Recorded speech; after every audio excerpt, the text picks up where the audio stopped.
हरिद्वार में अपनी बेटी के हत्यारों को सजा दिलाने के लिए दर-दर की ठोकरें खाने का मामला सामने आया है, जिसमें पुलिस की कारगुजारी पर भी प्रश्न उठता नजर आ रहा है। दरअसल मामला कनखल थाने से जुड़ा है। पीड़ित गोपीचंद पुत्र सतपाल राम निवासी सुभाष नगर गली नंबर 6 की तहरीर पर दिनांक 24 नवंबर को कनखल थाने पुलिस ने मामला नवंबर 369/2020 धारा 304 बी में मुकदमा दर्ज किया था, लेकिन 14 दिन बीत जाने के बाद भी पुलिस ने अभी तक कोई भी कार्रवाई मुलजिमों पर नहीं की है। पीड़ित गोपीचंद का आरोप है कि मुकदमा दर्ज होने के बाद से इंसाफ के लिए लगातार पुलिस के चक्कर काट रहा हूं, लेकिन कोई भी कार्रवाई पुलिस द्वारा हत्यारों पर नहीं की गई है।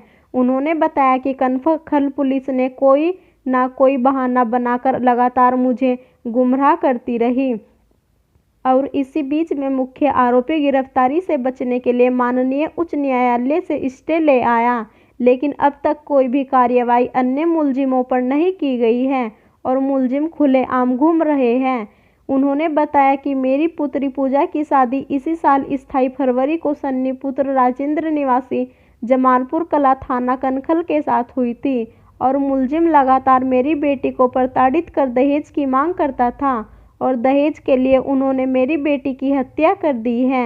अपनी बेटी के हत्यारों की गिरफ्तारी को लेकर अब दुखी पीड़ित पिता ने इंसाफ के लिए वरिष्ठ पुलिस अधीक्षक का दरवाजा खटखटाया है।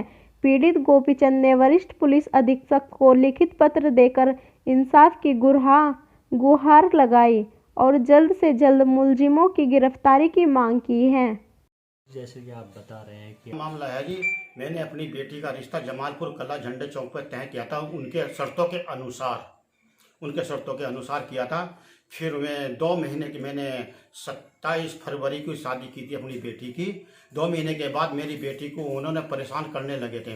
वो परेशान ऐसे करने लगे थे कि ये सामान क्यों नहीं लाई, साड़ी क्यों नहीं लाई, मेरे और ये सामान गलत लाई और पैसे 1 लाख रुपए और अब मैं बुलेट लूँगा। लड़के ने कहा मुझको बुलेट लूँगा, बेटी ने मुझे बताया पापा इनको पैसे 1 लाख रुपए और दे दो, मुझे परेशान कर रहे हैं। मैंने उनको जाके उसको समझाया है, मगर बेटे मैं चुपचाप मैं तुम्हें दे दूंगा, 2-4 महीने में कमा के मेरी बेटी को बेइज्जती ना करना और इज्जत भी रखना मेरी।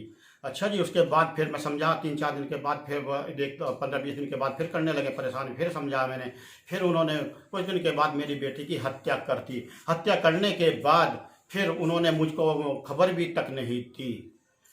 अच्छा जी, तो हमने वहाँ जाके मैं घर पे नहीं था, मेरे बच्चे चले गए रो पीटे। उन्होंने डेड बॉडी जल्दी करने के लिए अपना ले जा रहे थे, भी उन्होंने कहा मेरे बच्चों ने कि उनके पापा को तो आने दो। फिर मैं 5-10 मिनट के बाद पहुंचा। 5-10 मिनट के बाद पहुंच के मैंने कहा मेरे परिवार के सदस्य आ रहे हैं, उनको मुंह तो देख लें दो आखिरी रास्ते में।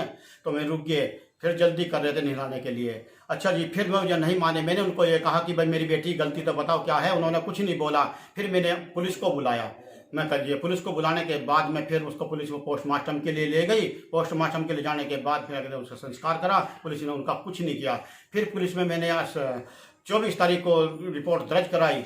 दर्ज करा के फिर भी पुलिस ने कोई एक्शन नहीं लिया। मुझे समझाती रही तुम्हारे काम में लगे हुए हैं। उन्होंने कोई वो नहीं आया। इतना उनको मौका दे दिया ताकि वो जाके हाई कोर्ट से स्टे ले आए।